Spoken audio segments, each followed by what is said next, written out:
नमस्कार दोस्तों, आप सभी का स्वागत है हमारे यूट्यूब चैनल बायोलॉजी ज्ञान by Akhil sir.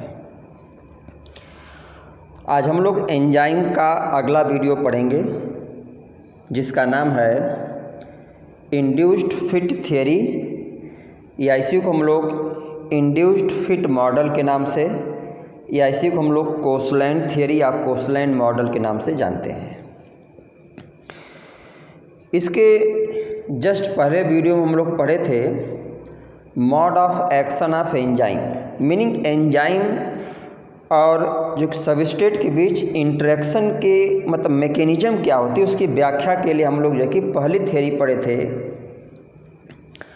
Lock and की थियरी, जिसको एमिल फिशर नामक वैज्ञानिक ने दिया था।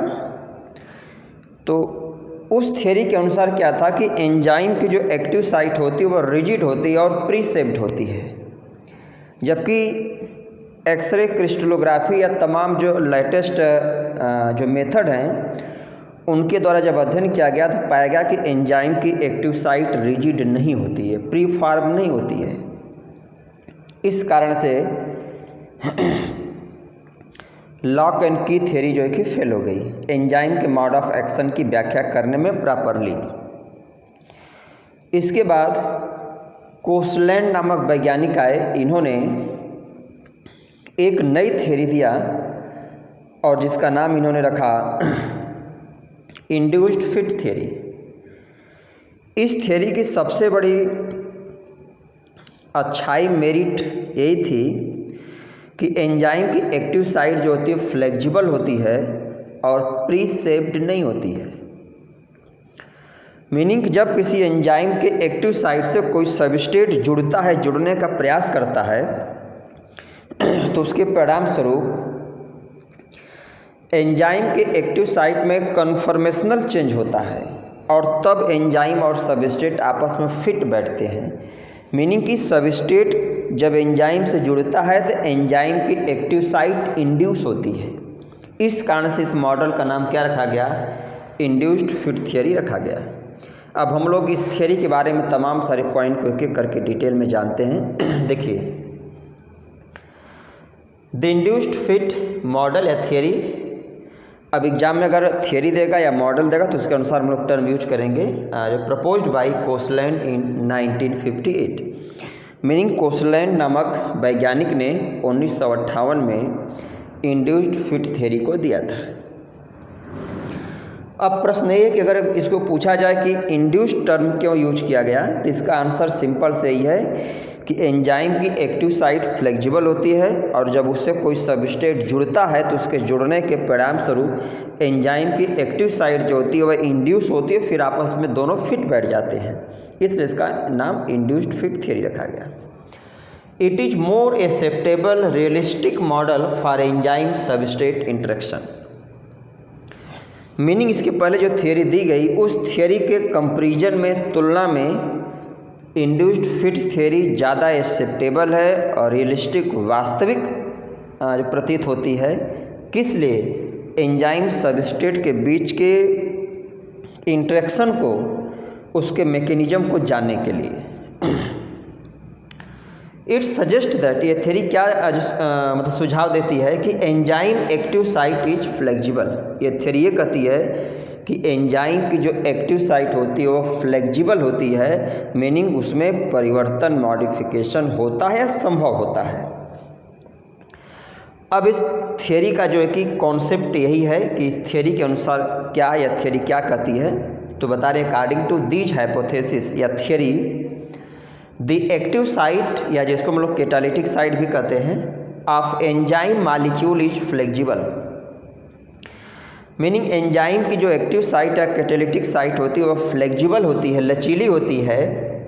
और एज सबस्ट्रेट अप्रोचेज, जैसे कोई सबस्ट्रेट किसी एंजाइम के एक्टिव साइट से अप्रोच करता है, उसे बाइंड करने का प्रयास करता है, जुड़ने का प्रयास करता है, तो इट इंड्यूसेज, तो सबस्ट्रेट के द्वारा एंजाइम की एक्टिव साइट में एक इंडक्शन होता है, उसको प्रेरित करता है, conformational change in the active site of enzyme and fit to each other, meaning इस थ्योरी के अनुसार जब कोई एंजाइम का एक्टिव साइट फ्लेक्सिबल होता है, इस कारण से जब कोई सबस्ट्रेट किसी एंजाइम से एक्टिव साइट से जुड़ने का प्रयास करता है तो एंजाइम के एक्टिव साइट में कन्फर्मेशनल चेंज होता है और इसके बाद एंजाइम और सबस्ट्रेट आपस में फिट बैठते हैं। इसके बाद reaction rate of reaction increase करती है और क्या होता है, प्रोडक्ट बनता है, फिर एंजाइम वहाँ से रिलीज हो जाती है।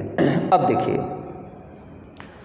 ये जो 4 पॉइंट है इसमें हम लोग ये पढ़ेंगे इस थियरी की मैकेनिज्म है कि कैसे कोई सबस्ट्रेट किसी एंजाइम से जुड़ता तो उसमें क्या क्या स्टेप बाय स्टेप परिवर्तन होते हैं, ये वर्क इसका कैसा। तो लिखा गया ना कि हाउ टू वर्क, मतलब थियरी के अनुसार कैसे एंजाइम सबस्ट्रेट वर्क करते। देखिए पहला पॉइंट क्या बताया गया, the active site and substrate are not complementary to each other.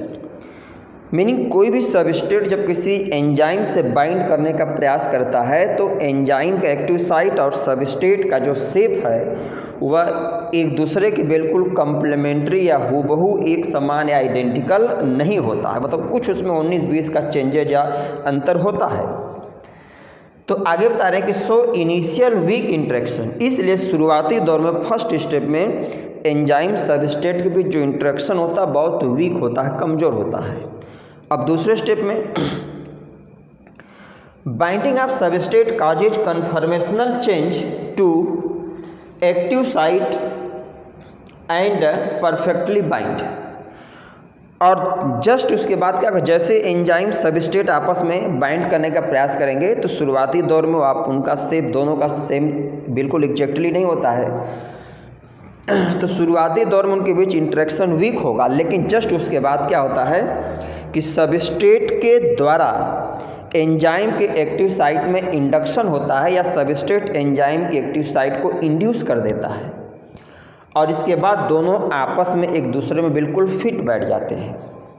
इसको हम लोग सिंपल वे में ऐसे भी बता सकते हैं, जैसे हम लोग हाथों में ग्लव्स लगाते हैं तो आप लोगों ने कई बार देखा होगा कि ग्लव्स और जो हमारी क्या है अंगुली की जो साइज है क्या दोनों में है ना कि ग्लव्स एक ही है, लेकिन उसको घर परिवार में कई लोग जो भी पहनता है क्या होता है जैसे लगता है कि उसके अनुसार वो बिल्कुल फिट बैठ जाता है।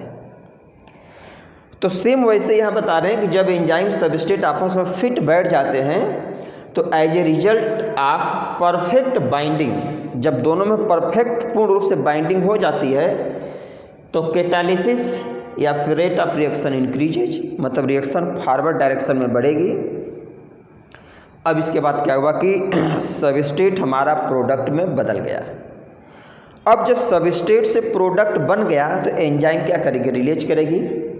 तो when product is form enzyme release, enzyme वहाँ से मुक्त हो जाएगी, बाहर आ जाएगी, निकल जाएगी, रिटर्न टू ओरिजिनल शेप। और एंजाइम के जो एक्टिव साइट में परिवर्तन हुआ रहता है वो अपने ओरिजिनल शेप में फिर आ जाएगी और रेडी फॉर न्यू सबस्ट्रेट, और नए सबस्ट्रेट से क्या आगे जुड़ने के लिए तैयार होगी। तो अगर इस 4 पॉइंट को हम लोग एकदम सिंपल वर्ड में फिर से समझें तो इंड्यूस्ड फिट थ्योरी के अनुसार क्या हुआ कि सबसे पहले फर्स्ट स्टेप में एंजाइम और सबस्ट्रेट दोनों आपस में, एंजाइम का एक्टिव साइट और सबस्ट्रेट का शेप आपस में हूबहू बिल्कुल आइडेंटिकल नहीं होता है, इसलिए शुरुआती दौर में दोनों के बीच वीक इंटरेक्शन होता है। इस वीक इंटरेक्शन के परिणाम स्वरूप सबस्ट्रेट एंजाइम के एक्टिव साइट को इंड्यूस कर देता है। अब इसके परिणाम स्वरूप एंजाइम का एक्टिव साइट और सबस्ट्रेट आपस में एक दूसरे में बिल्कुल फिट बैठ जाते हैं। अब जब ये आपस में फिट बैठ जाते हैं तो रेट ऑफ रिएक्शन क्या आगे बढ़ेगी या कैटालिसिस प्रमोट होगा। इसके परिणाम स्वरूप क्या होगा, सबस्ट्रेट जो होगा वो प्रोडक्ट में बदल जाएगा और जब प्रोडक्ट बन जाता है तो एंजाइम फिर वहाँ से मुक्त हो जाती है और अपने ओरिजिनल शेप में आएगी, अब फिर अगले सबस्ट्रेट के लिए तैयार हो जाएगी। और सिंपल वे में देखें तो जैसे बाइक है या साइकिल है, तो बाइक या साइकिल का जो हत्था होता है जिसको हम लोग हाथ से पकड़ते हैं जहाँ पर हैंडल में, वहाँ पर आप लोग देखे होंगे कि ब्लैक कलर का अलग से हम लोग क्या करते हैं कवर लगाते हैं, जिससे क्या हो कि आसानी से साइकिल का हैंडल हम लोग पकड़ सकें। तो वहाँ पर क्या है, जो ब्लैक कलर का जो हम लोग कवर लगाते हैं, हत्था जो लगाते हैं जो कि साइकिल में, प्लास्टिक का जो है वो क्या यहाँ पर जो है कि एंजाइम है, और साइकिल का हैंडल जो उसमें रॉड है लोहे वाला वो क्या है, उसके लिए सबस्ट्रेट है। तो आप लोग देखेंगे जब हम लोग उस कवर को हैंडल में लगाने का प्रयास करते हैं तो आसानी से बैठता नहीं, हमको थोड़ा सा प्रेस करना पड़ता है। और जब हम लोग उसको बाहर से प्रेस करते हैं तो क्या होता है कि वो जो मतलब कवर होता है वह आसानी से क्या होता है हैंडल में फिट बैठ जाता है। मीनिंग क्या हुआ कि जो सबस्ट्रेट हो वह एंजाइम के एक्टिव साइट को इंड्यूस कर दिया। सेम वहीं पे यहाँ पे क्या है, सेम वैसे ही मैकेनिज्म वर्क करती है। अब देखिए एक छोटा सा डायग्राम यहाँ पर बहुत सिंपल सा है इंड्यूस्ड फिट थियरी या कोसलैंड मॉडल का। जैसे हमारी एंजाइम है, ये एंजाइम का क्या है, एक्टिव साइट है। एंजाइम सपोज मान लिया जाए एंजाइम का क्या है, एक्टिव साइट है। ये हमारा क्या है, सबस्ट्रेट है। अब आप लोग यहाँ पे देख रहे होंगे कि एंजाइम की एक्टिव साइट और सबस्ट्रेट के शेप में थोड़ा सा डिफरेंस है। मतलब सबस्ट्रेट की जो शेप है वह एंजाइम की एक्टिव साइट से थोड़ा सा लार्जर प्रतीत हो रहा है। तो शुरुआती दौर में जब इस सबस्ट्रेट इस एंजाइम के एक्टिव साइट्स में जुड़ने का प्रयास करेगा तो इनके बीच चूँकि थोड़ा सा शेप में डिफरेंसेज होने से इंटरेक्शन जो होगा वीक होगा। लेकिन जब सबस्ट्रेट इससे जुड़ने का प्रयास करेगा तो इस प्रयास के परिणाम स्वरूप सबस्ट्रेट इस एंजाइम के एक्टिव साइट को थोड़ा सा बढ़ा देगा, इंड्यूस कर देगा, और फिर ये दोनों आपस में बिल्कुल फिट बैठ जाते हैं। जैसे देखिए यहाँ पे क्या हम देख रहे हैं, सबस्ट्रेट एंजाइम, और यहाँ पे दोनों आपस में फिट बैठ गए। तो ये क्या हो गया, ये लिखा ना इंड्यूस्ड फिट, यही इंड्यूस्ड मतलब सबस्ट्रेट क्या कर रहा है, एंजाइम के एक्टिव साइट को प्रमोट करके उसमें फिट बैठ जा रहा है। तो एंजाइम सबस्ट्रेट कॉम्प्लेक्स बन गया। इसके बाद क्या हो गया कि कैटालिसिस से एंजाइम या कहें कि रिएक्शन या रेट ऑफ रिएक्शन बढ़ेगा, फॉरवर्ड एक्शन बढ़ेगा। तो अब जो हमारा सबस्ट्रेट है वह सबस्ट्रेट किस में बदल जाएगा, प्रोडक्ट में। अब देखिए एंजाइम और हमारा जो सबस्ट्रेट था किस में बदल गया, प्रोडक्ट में। अब सबस्ट्रेट तो प्रोडक्ट में बदल गया, लेकिन एंजाइम हमें ज्यों का त्यों हमें क्या आगे प्राप्त हो गई। अब पहले हम लोग पढ़े भी हैं कि एंजाइम किसी भी अभिक्रिया में इन्वॉल्व नहीं होती, बल्कि अपनी उपस्थिति मात्र से अभिक्रिया की गति को, दर को क्या चेंज कर देती है, परिवर्तित कर देती है। अब ये जो एंजाइम का यहाँ पर एक्टिव साइट थोड़ा सा इंड्यूस हुआ है, तो जब एंजाइम यहाँ से रिमूव होगी, रिलीज होगी, तो फिर एंजाइम अपने ओरिजिनल शेप में आ जाएगी और उसका एक्टिव साइट, और फिर एंजाइम सेम टाइप के अगले मतलब सबस्ट्रेट से रिएक्ट करने के लिए प्रिपेयर हो जाएगी या तैयार हो जाएगी। तो यही हमारा क्या है, इंड्यूस्ड फिट थियरी। अब देखिए इंड्यूस्ड फिट थियरी में मेरिट क्या है, इसकी डिमेरिट्स में अच्छाइयाँ क्या है, कमियाँ क्या हैं।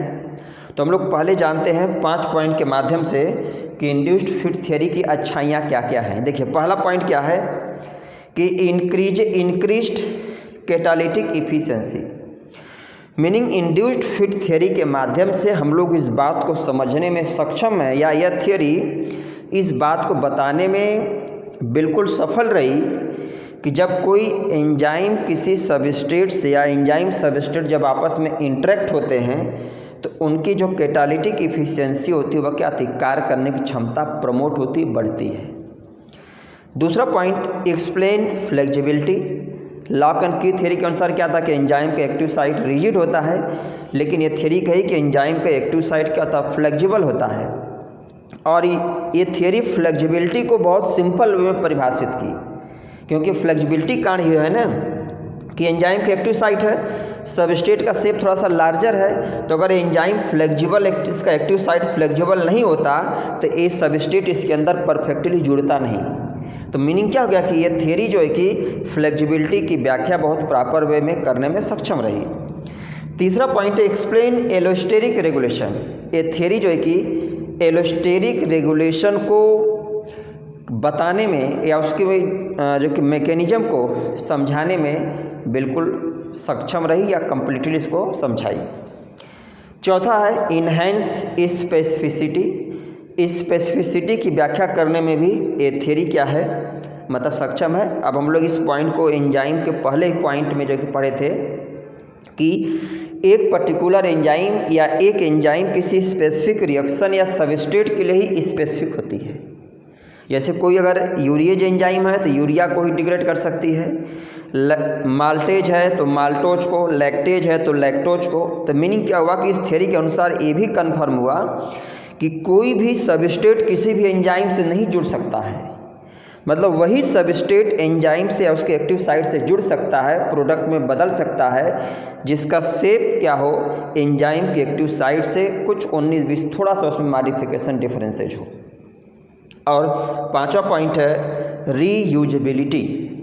इस थ्योरी के अनुसार ये भी पता चला कि जब किसी अभिक्रिया के परिणाम स्वरूप एंजाइम हमें ज्यों का त्यों प्राप्त हो जाती है तो एंजाइम दोबारा से उस एंजाइम का हम सेम टाइप के सबस्ट्रेट में यूज कर सकते हैं। तो रीयूजेबिलिटी की भी जो है कि उद्देश्य की पूर्ति हमारे, इसीलिए क्या एंजाइम हमें कम मात्रा में आवश्यक होती हैं। डीमेरिट क्या है, इस थ्योरी की कमियां क्या क्या बताई गई।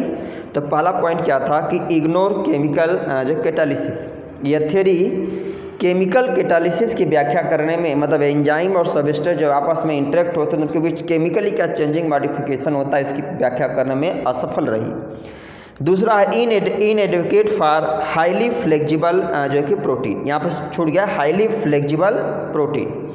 मीनिंग ये थ्योरी ऐसी जो है कि प्रोटीन की व्याख्या करने में फेल हो गई जो बहुत ज़्यादा फ्लेक्सिबल होती है, तो उनकी स्टेबिलिटी कैसे बनती इसकी व्याख्या थ्योरी नहीं कर पाई। तीसरा है fail to explain how environmental factor influence active site. ये थ्योरी इस बात की भी व्याख्या नहीं कर पाई कि जो तमाम इन्वायरमेंटल फैक्टर है, टेम्परेचर है, पीएच है, प्रेशर है, ये इन्वायरमेंटल फैक्टर एंजाइम के एक्टिव साइट को प्रभावित करते हैं कि नहीं करते हैं, इसकी व्याख्या थ्योरी नहीं कर पाई। और चौथा पॉइंट है इग्नोर को फैक्टर एंड कोएंजाइम, और ये थ्योरी इस बात की भी व्याख्या नहीं कर पाई, इस बात को नहीं समझा पाई कि को फैक्टर या कोएंजाइम का क्या रोल होता है किसी भी एंजाइम को प्रॉपरली वर्क करने में। तो तमाम सारी मैकेनिज्म के थ्योरी जो है कि उसकी व्याख्या करने में फेल हो गई। अब अगर हम लोग आज के थ्योरी को 1 मिनट में समरी के रूप में देखें तो इसको कोसलैंड थ्योरी या कोसलैंड मॉडल क्यों कहते हैं, तो हम लोग बताएंगे कोसलैंड नामक वैज्ञानिक ने 1958 में इस थ्योरी को दिया था, इसलिए इसको हम कोसलैंड थ्योरी या कोसलैंड मॉडल कहते हैं। इंड्यूस थ्योरी क्यों कहते हैं, इसका नाम इंड्यूस क्यों पड़ा, तो इसका सिंपल सा आंसर है कि जब कोई सबस्ट्रेट किसी एंजाइम के एक्टिव साइट से जुड़ता है, बाइंड करता है, तो एंजाइम की एक्टिव साइट और सबस्ट्रेट का शेप सेम नहीं होता, बिल्कुल हूबहू एक जैसा आइडेंटिकल नहीं होता है। तो सबस्ट्रेट के एंजाइम की एक्टिव साइट से बाइंड करने के परिणाम स्वरूप क्या होता है कि एंजाइम की एक्टिव साइट बढ़ जाती है, इंड्यूस कर जाती है, और तब दोनों आपस में बिल्कुल फिट बैठते हैं, इसलिए इसको जो कि इंड्यूस जो कि थ्योरी कहा गया। और इसकी जो कि मैकेनिज्म को हम लोग यहाँ पे पढ़े और मेरिट और डीमेरिट को पढ़े। तो ये था दोस्तों आज का वीडियो बहुत आसान है, आप लोग कंसंट्रेट होकर के सुनिए, बहुत आसानी से समझ में आएगा।